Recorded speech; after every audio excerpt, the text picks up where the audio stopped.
వందనాలండి. ఈరోజు June 17. Bible మన శిక్షణా పుస్తకము అనే సంగతి జ్ఞాపకం చేసుకుందాం. రోమపత్రిక 15:4 ఏలయనగా ఓర్పు వలనను లేఖనముల వలని ఆదరణ వలనను మనకు నిరీక్షణ కలుగుటకై పూర్వమందు వ్రాయబడినవన్నీ మనకు బోధ కలుగు నిమిత్తం వ్రాయబడి ఉన్నవి. బైబిల్లో ఉన్నవన్నీ మన శిక్షణ నిమిత్తమే.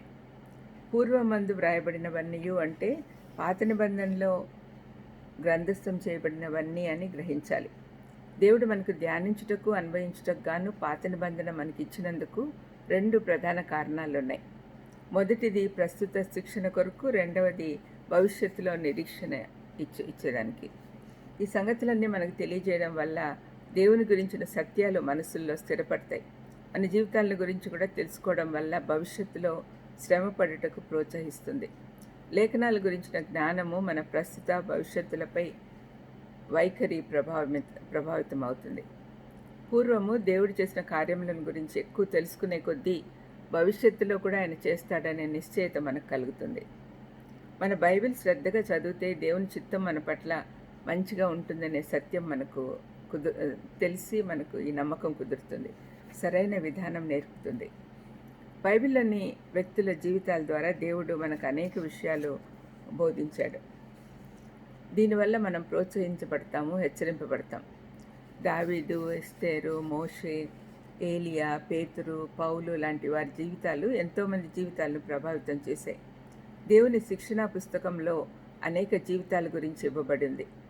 అవి ఉత్తేజపరిచి అనేక విషయాలు బోధిస్తాయి.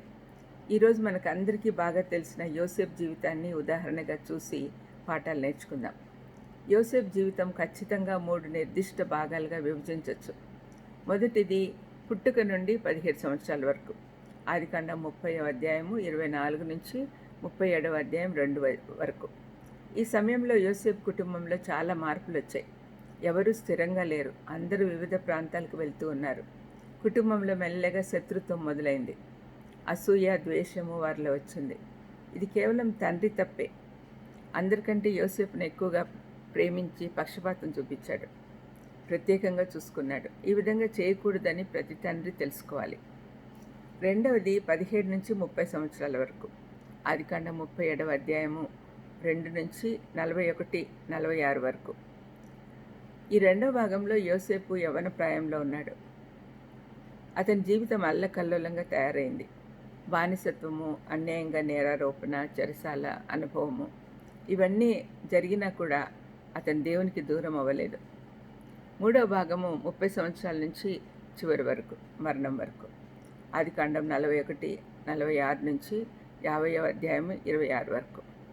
యోసేపు యొక్క చివరి 80 సంవత్సరాలు సంపదలతోనూ దేవుని ఆశీర్వాదాలతో అనేక బహుమతులు పొందుకున్నాడు. తన అన్నలపై కక్ష సాధింపుకు అవకాశం వచ్చినా వాడుకోలేదు.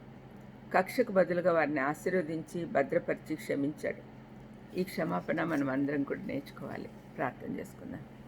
దేవా స్తోత్రం ప్రభువా, బైబిల్ క్రమంగా చదువుతూ ధ్యానించుకుంటూ అక్కడ రాయబడిన వ్యక్తుల ద్వారా, వాళ్ళ జీవితాల ద్వారా మేము కూడా పాఠాలు నేర్చుకునేదానికి సహాయం చేయమని యేసుక్రీస్తు నామమున వేడుకొంచున్నాను తండ్రి. ఆమేన్. God bless you.